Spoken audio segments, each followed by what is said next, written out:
Hello, and welcome to the For We Are Many podcast. My name is Rob.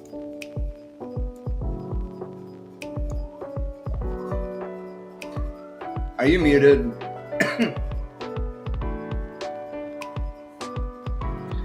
I totally was. I forgot about that for a second.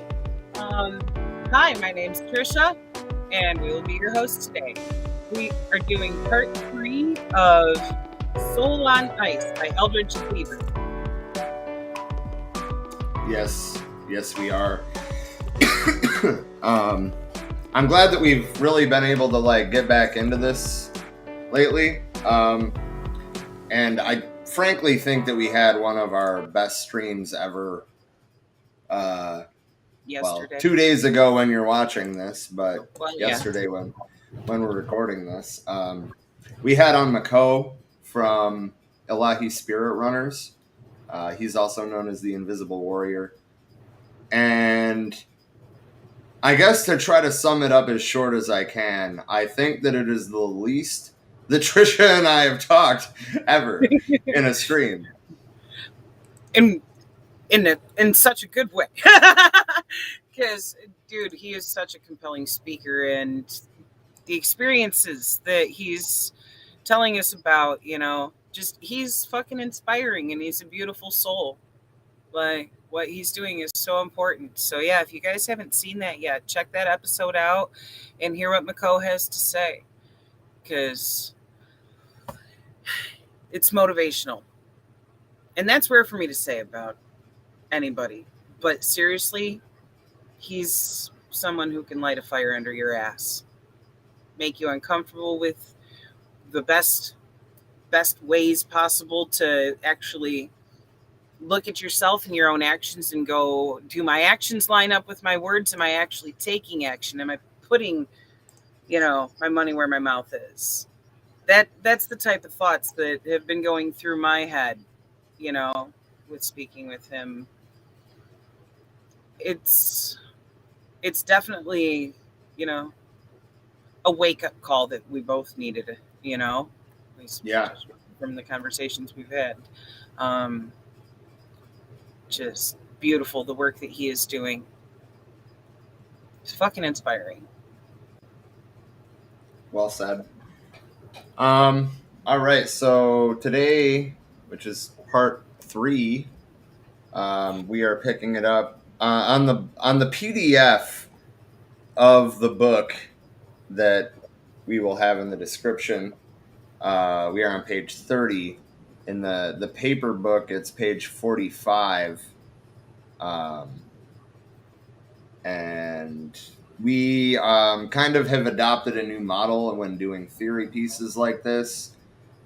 We just play an audio book and then pause it to discuss it. It's a lot easier on the voice.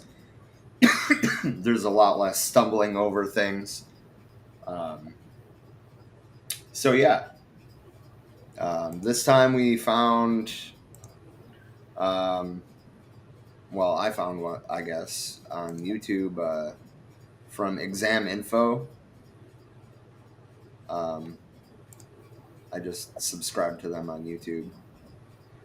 But people have in the comments shown where the chapters started, and that's kind of what made it possible to just jump in, not at the beginning of the book. So, thank you to Exam Info. But do you want to just dive in, or do you want to like talk about the stuff we've already read, or? All I was going to say was, and this has been your usual awkward intro. Well done. We're great at those. Well done.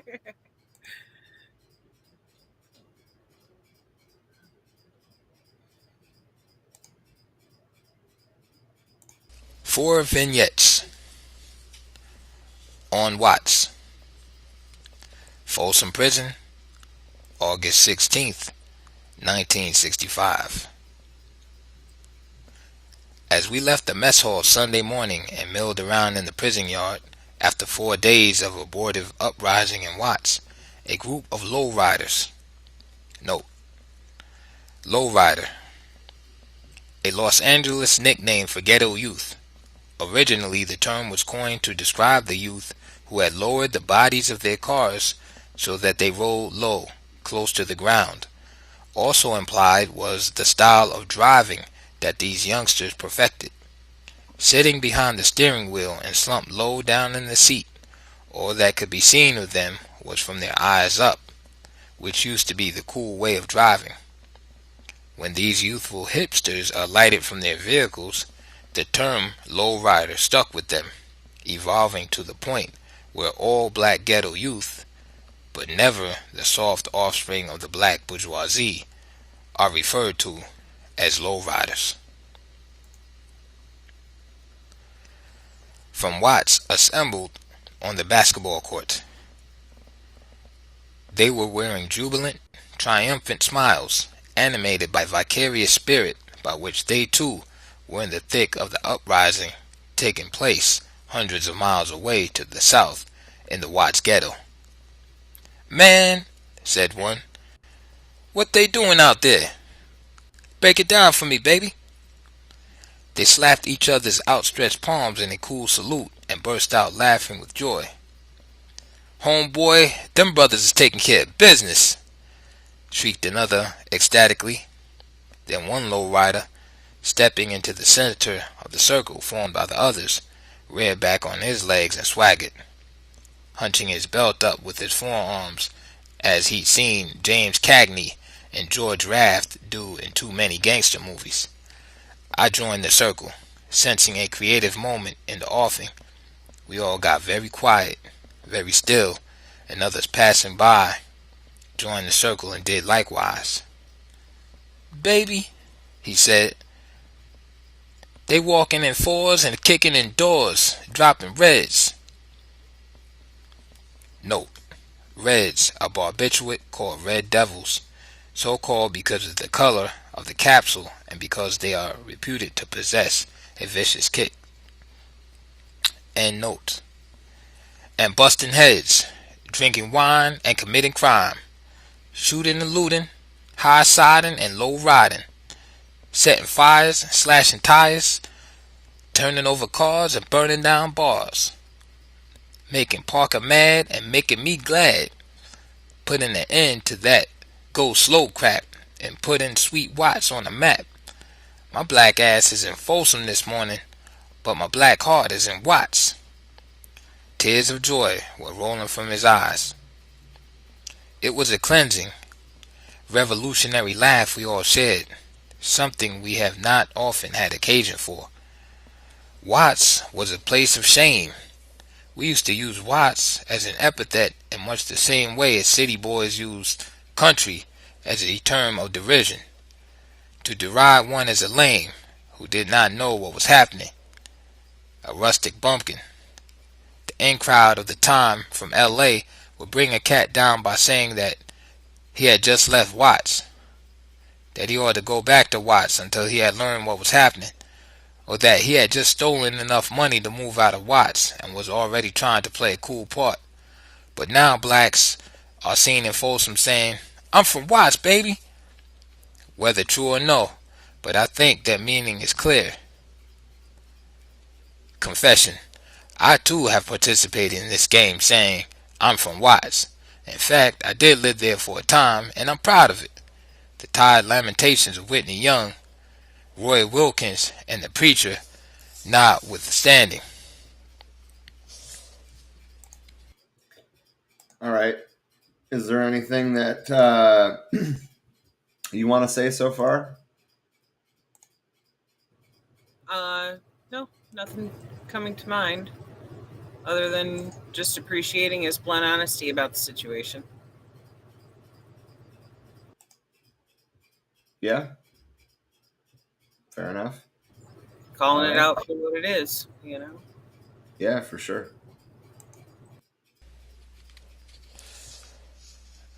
Eyes. Folsom Prison, October 28th, 1965. Once I was walking down Main Street in LA around noon on a Saturday, and it was a beautiful sunny day. I was just a young stud about 16, I guess, and I had one of those "I think I'm cute" type walks, prancing and rolling on my toes. Before me and adjacent to the sidewalk was a shoe shine stand facing in my direction. A jukebox was blaring a tune of the times, and I got caught up in the music as I walked along. I was kind of walking in time to the music. Sitting up on the customer seat was a big fine sister who was propping her fingers and wiggling to the music and smiling at me because our eyes had met. There was no one else in the shine stand, and just as I came up, even with the stand, the record ended, and I stopped in my tracks, staring at the girl in a fascinated stupor. Then, without warning, she sang, "Beautiful, beautiful brown eyes." Wow, that did me in, cleaned me out, and I realized that I was standing there, gaping at her like a country fool. I was really confused and embarrassed, and I cut out, completely blowing my cool. And as I split, I saw her cracking up with kicks. It really made me feel good though, and I've always treasured that memory because the incident was so penetrating. I had quite a different experience during a factional power struggle among the Muslims in San Quentin. A right-wing brother tried to undercut me with the smear tactic. "Brothers," he said to all of us one day, "Brother Eldridge should not be allowed to hold any position until he's been a Muslim for 7 years. He's got the mark of the beast on him. Look at his eyes. He's got the devil's eyes." That startled me and touched a sore spot. A lot of other brothers were also confused, but one of my friends saved the day by pointing out that many so-called Negroes have funny beast eyes. The devils have mixed us all up. Even the Honorable Elijah Muhammad has light-colored eyes. Brother Malcolm has light-colored eyes. So don't be going around here talking like that because you're only spreading disunity. The Honorable Elijah Muhammad teaches unity. If you call yourself a Muslim, brother, you're going to have to start thinking positive and put down all that negative. The cat had to beat a hasty retreat, but I was bleeding inside. Soul Food. Folsom Prison, November 3rd, 1965. You hear a lot of jazz about soul food. Take chitlins.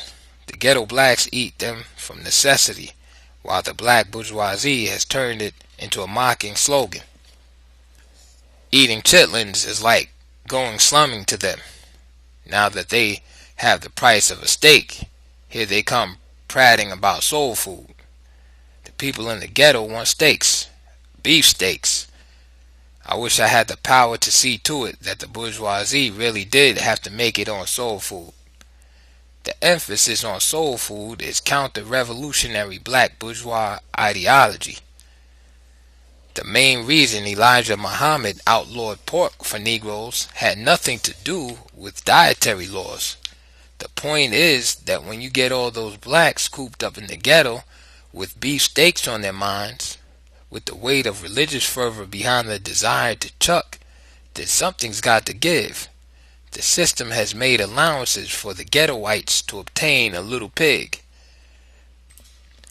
But there are no provisions for the elite to give up any beef. The walls come tumbling down. A religious conversion, more or less. Folsom Prison, September 10th, 1965. Once I was a Catholic. I was baptized, made my first communion, my confirmation, and I wore a cross with Jesus on it around my neck. I prayed at night, said my rosary, went to confession, and said all the Hail Marys and Our Fathers, to which I was sentenced by the priest.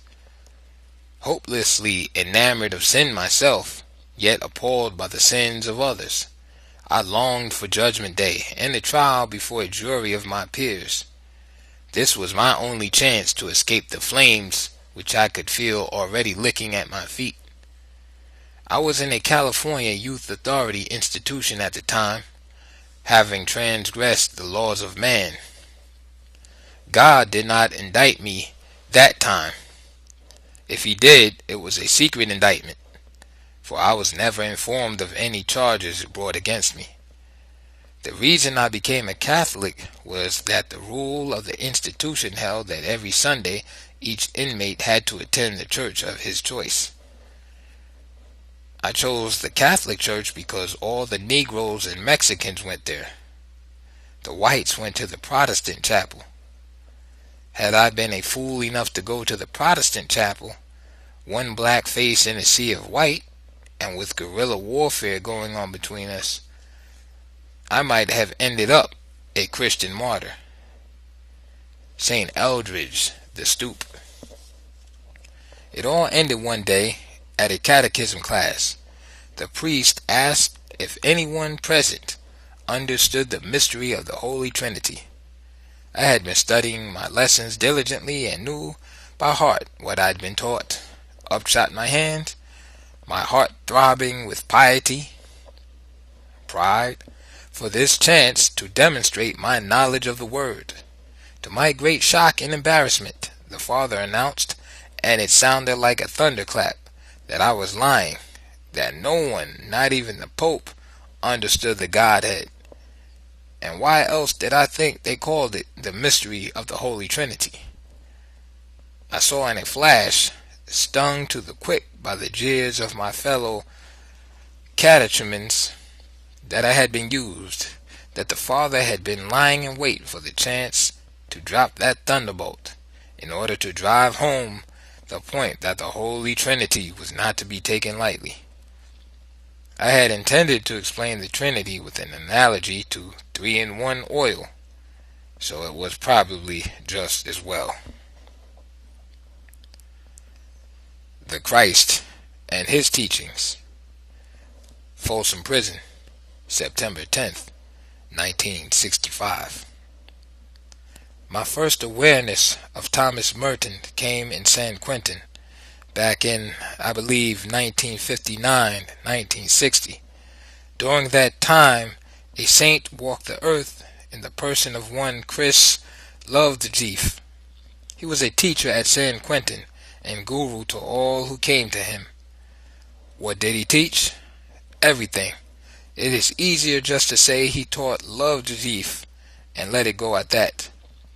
He himself claimed to be sort of a disciple of Alan W. Watts, whom he used to bring over to Kew to lecture us now and then on Hinduism, Zen Buddhism, and on the ways the peoples of Asia view the universe. I never understood how, quote, the Christ, as I used to call Lovejeef to his sorrow and pain, could sit at Watts' feet, because he always seemed to me more warm, more human, and possessed of greater wisdom than Watts displayed either in his lectures or his books.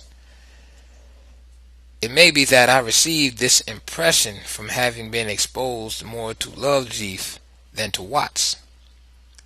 Yet there was something about Watts that reminded me of a slick advertisement for a labor-saving device aimed at the American housewife out of the center page of Life magazine, while Love the Chief's central quality seemed to be pain, suffering, and a peculiar strength based on his understanding of his own helplessness, weakness, and need. Under Love the Chief, I studied world history, Oriental philosophy, Occidental philosophy, comparative religion, and economics. I could not tell one class from the other. Neither could the other students, and neither, I believed, could Love the Chief. He was all Love the Chief. The walls of his classrooms were covered with cardboard placards which bore quotations from the world's great thinkers. There were quotes from Japanese, Eskimos, Africans, Hopi Indians, Peruvians, Voltaire, Confucius, Lao Tzu, Jesus Christ, Moses, Muhammad, Buddha, Rabbi Hillel, Plato, Aristotle, Marx, Lenin, Mao Zedong, Zoroaster, and Thomas Merton, among others. Once Love the Chief gave a lecture on Merton, reading from his works and trying to put the man's life and work in context. He seemed desperately to want us to respect Merton's vocation and choice of the contemplative life. It was an uphill battle because a prison is in many ways like a monastery. The convicts in Love the Chief's class hated prison. We were appalled that a free man would voluntarily enter prison or a monastery. Let me say it right out. We thought Merton was some kind of nut.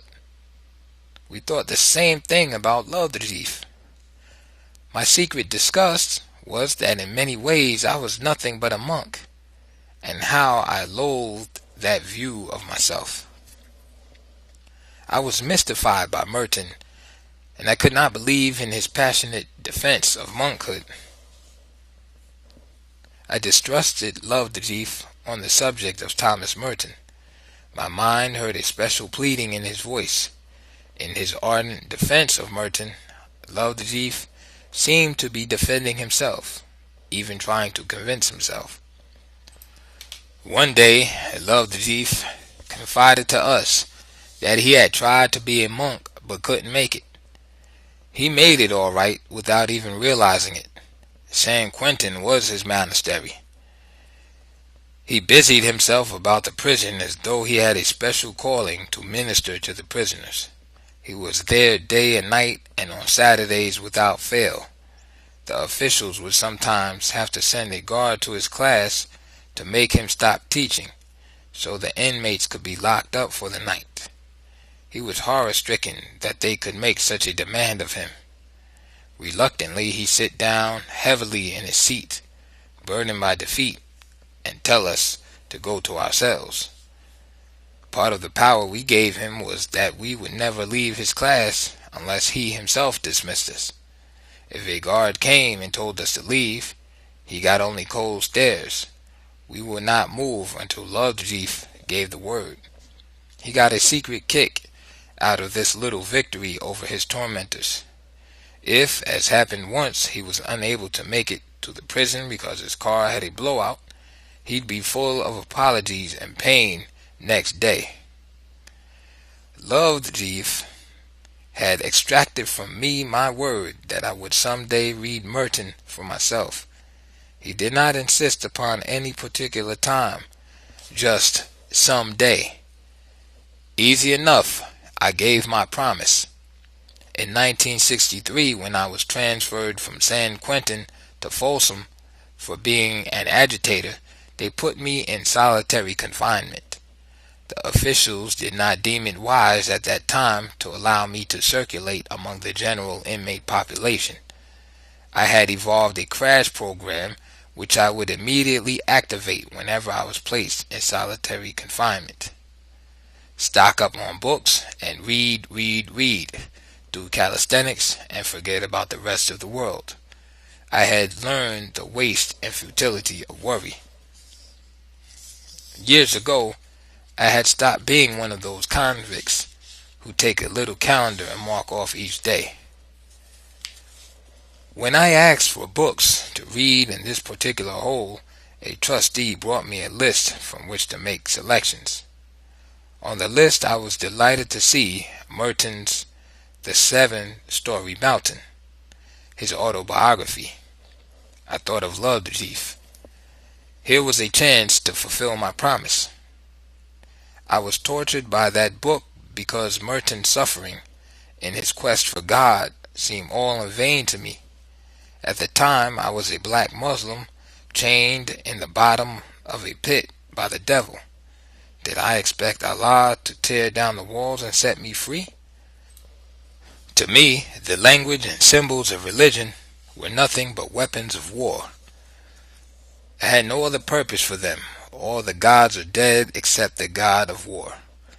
I wished that Merton had stated in secular terms the reasons he withdrew from the political, economic, military, and social system into which he was born, seeking refuge in a monastery. Despite my rejection of Merton's theistic worldview, I could not keep him out of the room. He shouldered his way through the door. "Welcome, Brother Merton." I gave him a bear hug. Most impressive of all to me was Merton's description of New York's black ghetto, Harlem. I liked it so much I copied out the heart of it in longhand. Later, after getting out of solitary, I used to keep this passage in mind when delivering black Muslim lectures to other prisoners. Here, Might help if I unmute. So I want to just like interject here because it's been a while since either of us have said anything, but um, his depiction of religion is pretty spot on, I think. Agreed. Profound the way he put it. Yeah. Yeah. You know, it's one of those uncomfortable conversations that has to be had when it comes to involving your religion with your politics. Yeah. Yeah. I mean, and the only God that's still alive, or I forget exactly how he worded it already, but the only God that exists is the God of war. And I think that we see that literally every day. Yeah. Sadly, yeah. That's what happens when you live in a fucking imperialist country. Or as Che Guevara put it, the belly of the beast. Yep. Yup. Anyway, back to the text. is an excerpt. Here in this huge, dark, steaming slum, hundreds of thousands of Negroes are herded together like cattle, most of them with nothing to eat and nothing to do. All the senses and imagination and sensibilities and emotions and sorrows and desires and hopes and ideas of a race with vivid feelings and deep emotional reactions are forced in upon themselves, bound inward by an iron ring of frustration. The prejudice that hems them in with its 4 insurmountable walls. In this huge cauldron, inestimable natural gifts, wisdom, love, music, science, poetry are stamped down and left to boil with the dregs of an elementally corrupted nature, and thousands upon thousands of souls are destroyed by vice and misery and degradation, obliterated, wiped out, washed from the register of the living, dehumanized. What has not been devoured in your dark furnace, Harlem? By marijuana, by gin, by insanity, hysteria, syphilis. For a while, whenever I felt myself softening, relaxing, I had only to read that passage to become once more a rigid flame of indignation. It had precisely the same effect on me that Elijah Muhammad's writings used to have, or the words of Malcolm X, or the words of any spokesman of the oppressed in any land. I vibrate sympathetically to any protest against tyranny. But I want to tell more about Love the Chief, the Christ. Chris. So I wanted to interject, I guess, one more time here to circle back. That he found this, that I don't want to say like influential, I guess, I don't know. But ultimately, I want to reiterate, Elijah Muhammad, the same effect on me. There we go. That Elijah Muhammad's writings used to have, or the words of Malcolm X, or the words of any spokesman of the oppressed in any land. I vibrate sympathetically to any protest against tyranny. I think that speaks a lot as to, who he was ultimately. Oh, I didn't realize my mic was muted. But yeah, absolutely. I love the way he put that, and I kind of want to mean that. Yeah. Speaks I mean, you should, honestly. to snag that quote out of the book. Yep. That's going to happen. All right. Do you have anything else you want to add? Not at the moment. Thank you, though. Chris Love the Chief had a profound mind and an ecumenical education. I got the impression that the carnage of World War II, particularly the scientific, systematic approach to genocide of the Nazi regime, had been a traumatic experience from which it was impossible for him to recover. It was as if he had seen or experienced something which had changed him forever, sickened his soul, overwhelmed him with sympathy and love for all mankind. He hated all restraints upon the human mind, the human spirit, all blind believing, all dogmatic assertion. He questioned everything. I was never sure of just what was driving him. That he was driven there could be no doubt. There was a sense of unreality about him. It seemed that he moved about in a mist. The atmosphere he created was like the mystic spell of Khalil Gibran's poetry. He seemed always to be listening to distant music or silent voices, or to be talking in a whisper to himself. He loved silence, and said that it should only be broken for important communications, and he would expel students from his classes for distracting the others by chatting idly in the back rows. In his classes he was a dictator. He enforced certain rules which brooked no deviation.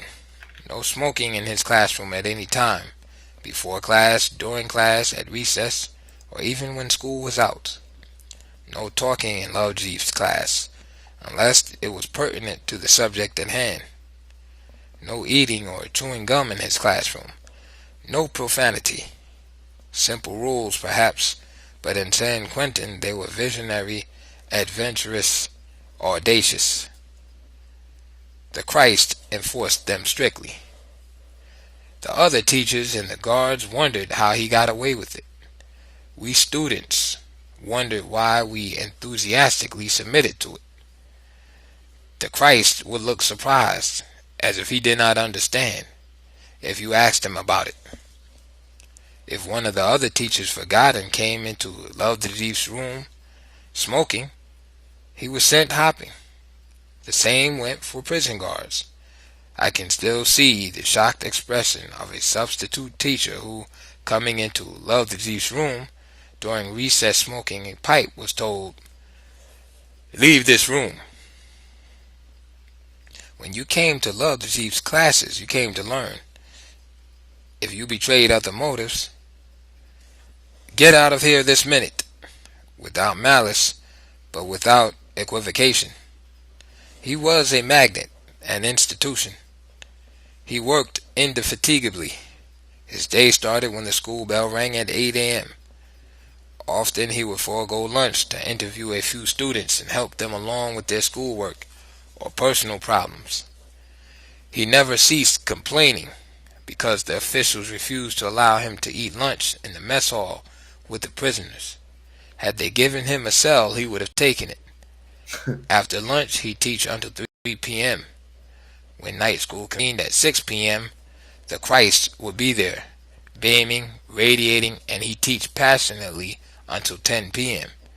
Then, reluctantly, he'd go home to suffer in exile until school opened next day. On Saturdays, he'd be there bright and early to teach. Loved Chief. He would have come on Sundays too, only the officials put their foot down and refused to hear it. The Christ settled for a Sunday evening radio program of 2 hours, which he taped for a broadcast to the prisoners. His classes were works of art. He made ancient history contemporary by evoking the total environment, intellectual, social, political, economic of an era. He breathed life into the shattered ruins of the past. Students sat entranced while the Christ performed, his silver-rimmed glasses reflecting the light in eye-twinkling flashes. He dressed like a college boy, betraying a penchant for simple sweaters and plain slacks of no particular distinction. He burned incense in his classroom when he lectured on religion to evoke a certain mood. He was drawn to those students who seemed most impossible to teach. Old men who have been illiterate all their lives and set in their ways. Love the Chief didn't believe that anyone or anything in the universe was set in its ways. Those students who were intelligent and quickest to learn, he seemed reluctant to bother with, almost as if to say, pointing at the illiterates and speaking to the bright ones, "Go away, leave me, you don't need me, these others do." Jesus wept. Love the Chief would weep over a tragic event that had taken place 10,000 years ago in some forgotten byway in the Fertile Crescent. Once he was lecturing on the ancient Hebrews. He was angry with them for choosing to settle along the trade routes between Egypt and Mesopotamia. He showed how, over the centuries, time and time again, these people had been invaded, slaughtered, driven out, captured, but always to return. So, in this paragraph, like what he's describing is empathy. Empathy and a passion for teaching. Obviously, both of these are things that are disappearing, I feel like, from our society. I'm not saying that nobody wants to teach. What I'm saying is $35,000 a year and you have to buy your own fucking supplies with a master's degree. Are you fucking kidding me? That's what I'm saying. Anyway, but this right here, Love Chief would weep over a tragic. Take two. Love Chief would weep over a tragic event that had taken place 10,000 years ago in some byway in the Fertile Crescent. He was lecturing about the ancient Hebrews. He was angry with them for choosing to settle along the trade routes between Egypt and Mesopotamia.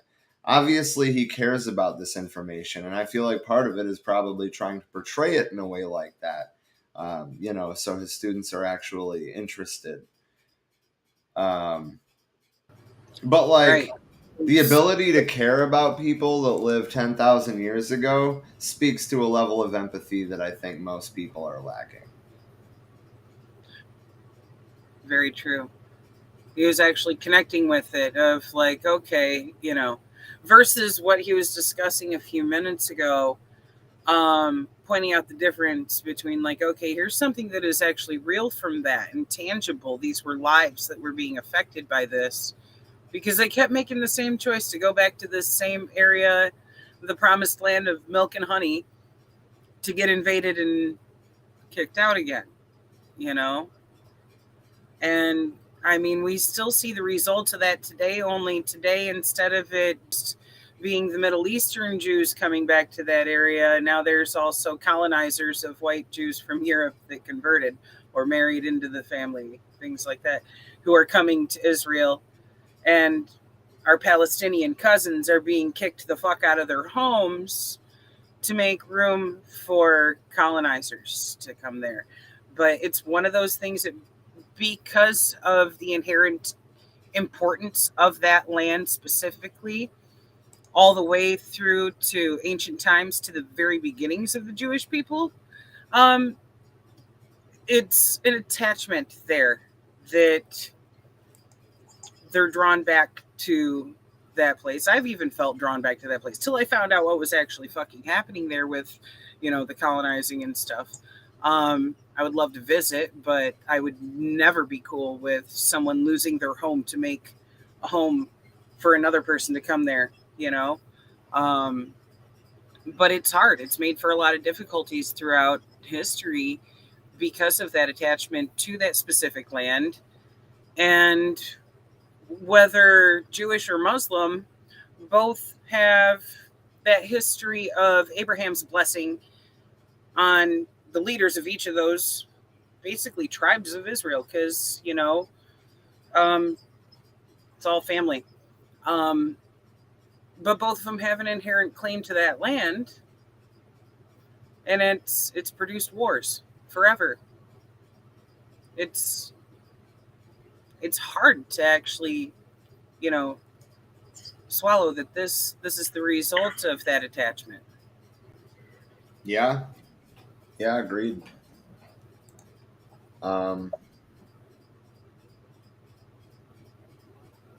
But yeah, I mean, the level of empathy that this man had, I think that's why he wanted the illiterate people. He wanted the people that needed the education. Yeah, Because he actually cared about what he was doing. Right. It's like, you guys that are getting it, you get it. There's no extra time needed to be able to, teach the people who are already getting it. It's making sure that the need is met where it's actually needed. He cared. He gave a shit. Showed it with his actions. Like, that's something that we truly need in schools these days and aren't able to have, because teachers get swamped with, 25, 30 students per teacher, and you don't have time for that one-on-one to be able to focus some more energy on the students that need it most. We're falling short. Agreed. All right, back to the text. "What is it that keeps pulling them back to this spot?" he exclaimed. He lost his breath, his face crumbled, and he broke down and wept. "Why do they insist on living in the middle of that? For once," I thought meaningly. The Christ couldn't find a word. That freeway. They have to sit down in the center of the freeway. That's all it is. Look." He pointed out the trade routes on the mat behind his desk. Then he sat down and cried uncontrollably for several minutes. Can you imagine, if you will, a modern American parent, going on a rampage? This teacher's crazy. He was crying uncontrollably as she's running in traffic with an anti-vaccine sign. Oh God. I'm sorry. Did I paint that too much? No, it's just way too easy to picture in my head, especially after the recent protests where, at some of the schools not too far from here, a bunch of the anti-vaxxer parents stormed the school, and It's such hypocrisy when they're talking about we're worried about our kids, and it's like you just traumatized a bunch of kids because you rushed the school banging on walls and windows, you broke in and were banging on doors screaming about the vaccine. Yeah. Why you thought that needed to happen at your child's school is beyond me, but that's the type of shit we're really dealing with in 2021. Yeah. Motherfuckers who are like, I don't want to wear a mask, I don't want to wash my hands, and don't bring that jab anywhere near me. And it's like, oh You my can't fuck. make me wash my hands. Merca. Fuck. God damn it. Back to the text. Yeah. Another time he brought tape recorded selections from Thomas Wolfe's Look Homeward Angel. The Christ wept all through the tape. The Christ could weep over a line of poetry, over a single image in a poem, over the beauty of a poem's music, over the fact that man can talk, read, write, walk, reproduce, die, eat, eliminate, over the fact that a chicken can lay an egg. Once he lectured us all week on love. He quoted what poets had said of love, what novelists had said of love, what playwrights had said of love. He played tapes of Ashley Montagu on love. Over the weekend, each student was to write an essay on his own conception of love, mindful to have been influenced by what he had been listening to all week long. In my essay, I explained that I did not love white people. I quoted Malcolm X. How can I love the man who raped my mother, killed my father, enslaved my ancestors, dropped atomic bombs on Japan, killed off the Indians, and keeps me cooped up in the slums?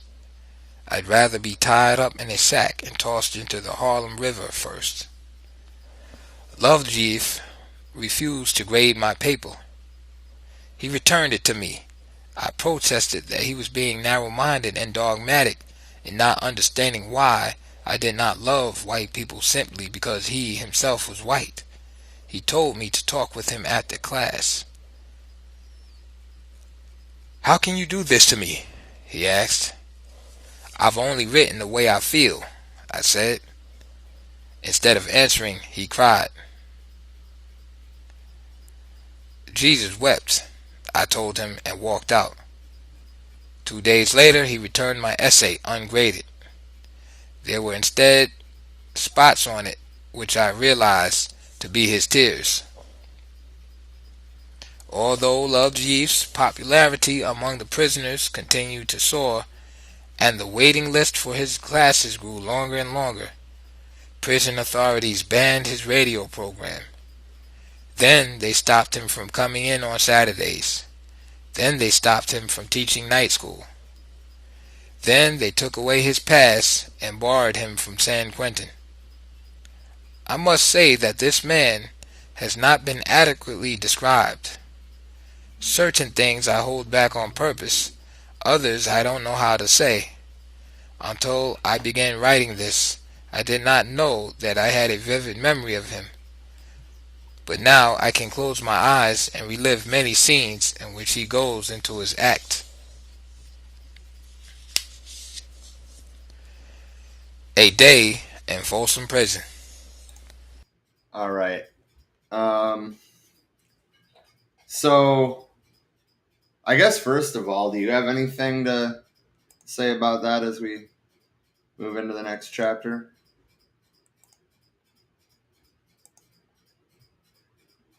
Are you muted? Yes, sorry.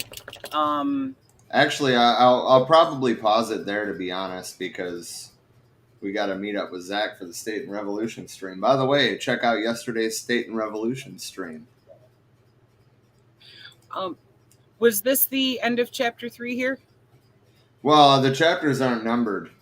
Some of the chapters are less than a page long because each chapter is a letter, pretty much. Okay, gotcha. Yeah. All right. But all I was going to say is his thoughts on love for white people. It's fucking eye-opening, you know, because there's a lot of white people who really don't fucking understand why a lot of black people feel that way. That's why. Like, how can you even expect someone to want to connect with you, especially if you still hold those types of perspective of, white run fucking society? No, expecting that is asking too much.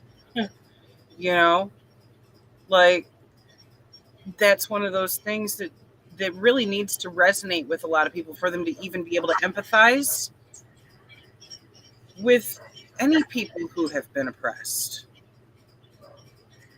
That's something that a lot of white people just can't connect with because they haven't fucking experienced being on the receiving end of it. Right.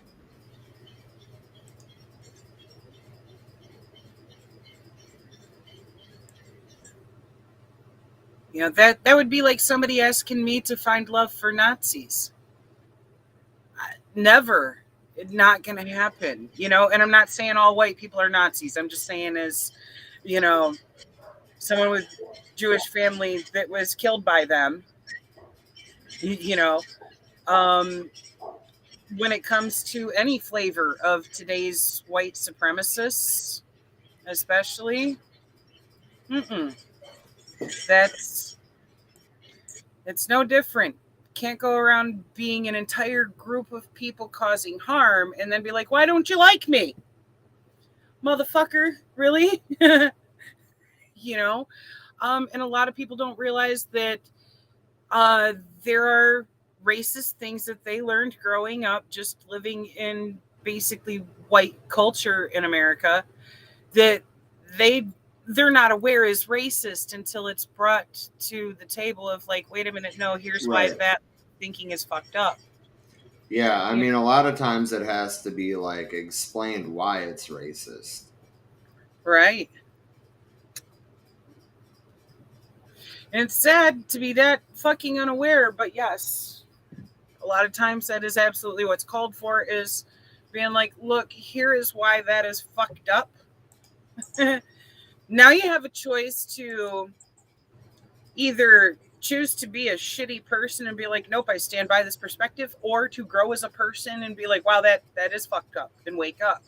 But you can no longer claim ignorance if it's been brought to your attention, and that's something that I see is still a problem of people, even when confronted with those things, not wanting to self-criticize and be like, oh, fuck. Okay, I'm never going to go there again. It's an ego thing, too. Right. Hell, these days, motherfuckers are so sensitive, they get pissed just at being fucking pointed out like, well, wait a minute, you're white.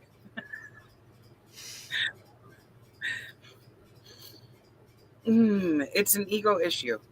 That is a big core problem when it comes to people even being able to stop and listen, and not just to hear the words coming out of somebody's mouth, but really fucking listen and let them impact you and actually open your perspective. That's something that's absolutely fucking necessary if humanity is ever going to fucking heal from these wounds. Agreed.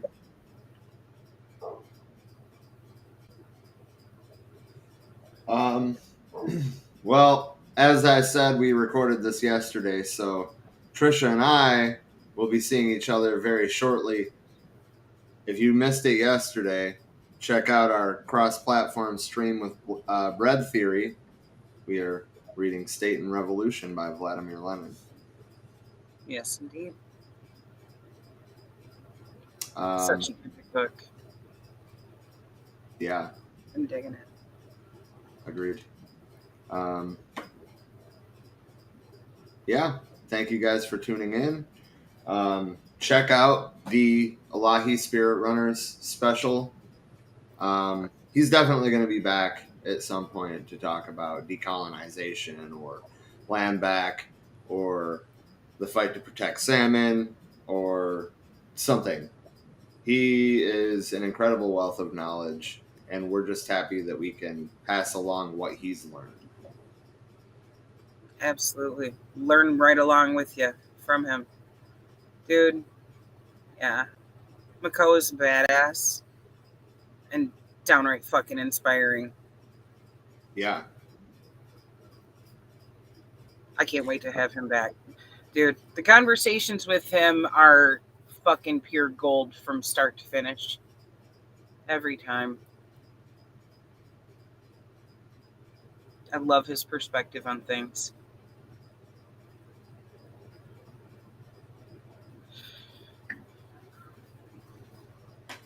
All right. Well, have a great night. I did that same shit. Let me just get that in view. There we go. Yeah. So I was looking at you, but then I saw, it's, yeah. Got to bring the power fist into view. Love, peace, solidarity. Live long and prosper. And we'll see you in a little bit.